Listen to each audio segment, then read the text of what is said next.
अगर आप एक एवरेज बच्चे हो तो सबसे बड़ी समस्या आपके लिए पता क्या है? यार पढ़ें क्या, कुछ आता ही नहीं है तो पढ़ेगा कहाँ से, स्टार्ट करें कहाँ ख़त्म कर दे, क्या क्या पढ़े। फिर आप सोचोगे यार कुछ आता ही नहीं है, चलो वापस से इंस्टाग्राम खोलते, रील स्क्रॉल करते, सो जाते हैं, देखा जाएगा जो एग्ज़ाम होगा।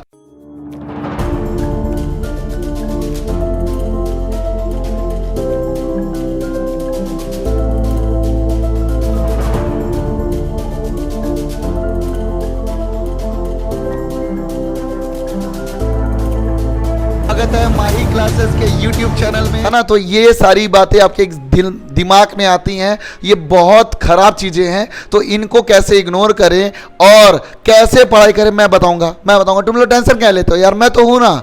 तो सबसे पहली बात, एग्ज़ाम वाले दिन आपको क्या करना है। मान लो कि कल ही आपका एग्ज़ाम है, अब आपको कुछ पता ही नहीं है और आपने पढ़ तो रखा है लेकिन सब भूल गए हो, एग्जाम में क्या करोगे ये भी समझ नहीं आ रहा है, एग्जाम निकलेगा कि नहीं निकलेगा, मतलब आप पास हो पाओगे कि नहीं हो पाओगे, क्या पता री एग्जाम ना देना पड़ जाए। अगर आपके दिमाग में ऐसा आ रहा है ना, तो आप देखो क्या करना है। सबसे पहली बात, आपका जब एग्जाम होगा, जो एग्जाम होगा, सबसे पहली बात देखो कि क्या क्या इंपॉर्टेंट चीजें हैं। वेटेज देखो कितने का आ रहा है, कितने मार्क्स का पेपर बनना है और कितना आप स्कोर कर सकते हो, है ना। तो वेटेज चेक कर लो एक बार, एग्जाम का आपको वेटेज चेक करना है सबसे पहली बात।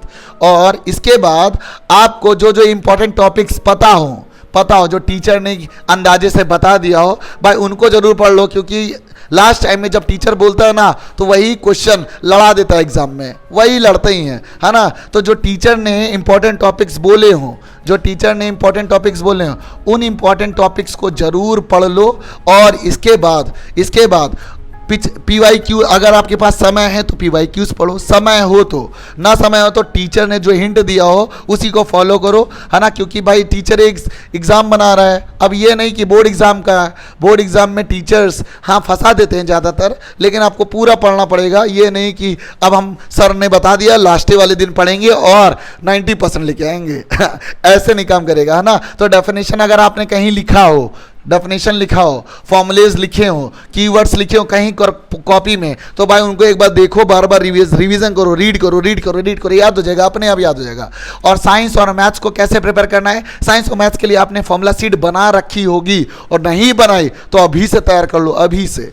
क्योंकि लास्ट में आपको जब एग्जाम में आप देखोगे ना, तो आपको फॉर्मूला ही नहीं याद आएगा, तब आप पूछोगे यार बता दे, कौनो ध्यान नहीं देगा आपके ऊपर, कोई ध्यान नहीं दे, सब मतलबी हो जाते एग्जाम टाइम में, सब मतलबी आपको भूल जाएंगे, है ना। तो फॉर्मूला, डिराइवेशंस, ये तो आपको रट लेनी है। SST और इंग्लिश में क्या करना है, SST में डेफिनेशंस, हेडिंग्स और टॉपिक्स को याद कर लेना है, बना के झोंक देना, देखा जाएगा जो होगा। लेकिन खाली नहीं छोड़ना SST में भर के आना, है ना, भर के आना, काम हो जाएगा, भर के आना है, बस मैं बता रहा हूं ना। और शॉर्ट नोट्स और समरी एक बार देख लो, है ना, जाते समय जब आप जा रहे हो एग्जाम देने, उससे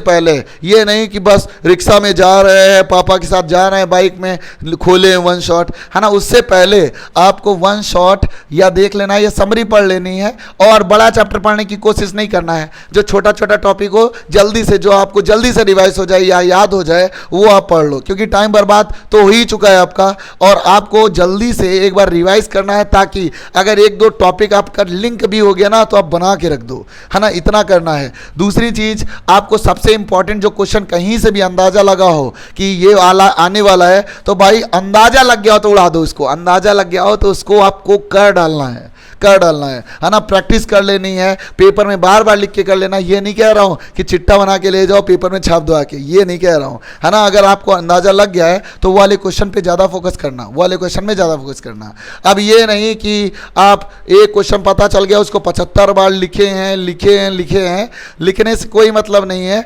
आपको अब रट्टा मार रहे हो एक क्वेश्चन के लिए, है ना, तो ज्यादा आपको लिखने पर भी फोकस नहीं करना है। जब आप एग्जाम में जाओगे तब प्रेजेंटेशन अच्छी देनी है, आना ये नहीं पैरों से लिख रहे हैं, टीचर को अच्छा नहीं लगा, काट दिया एक नंबर लिख के, फिर आप उससे लड़े पड़े हो, लिखा तो पूरा था, दिया कहे नहीं, है ना। तो ऐसा नहीं करना है, प्रेजेंटेशन अच्छा रखना है, पेपर साफ सुथरा लिखो, ताकि अगर आपको आता भी ना हो तो टीचर यह सोचे ये लड़का तो अच्छा तो लिख रहा है, थोड़ा समझ में तो आ रहा है, तो आपको नंबर्स दे दे, है ना। और जब आप लिखो तो अंडरलाइन कर दो, डायग्राम बना दो, थोड़ा अच्छा लगना चाहिए, अच्छा लगता है तो दिल से फीलिंग आती है, टीचर अच्छा नंबर दे ही देता है यार, दिल से फीलिंग आती है ना। और लास्ट में जब 30 मिनट बचे तब यार दिमाग को थोड़ा सुस्ताने को समय दो, आप ये नहीं कि घुसे पड़े हो, जो पढ़ा वो भी सब छिन जाए आपसे, है ना। तो सिर्फ और रिवाइज करो, 30 मिनट्स के लिए रेस्ट दो अपने दिमाग को, और इसके बाद चले जाओ एग्जाम देने, जो होगा देखा जाएगा।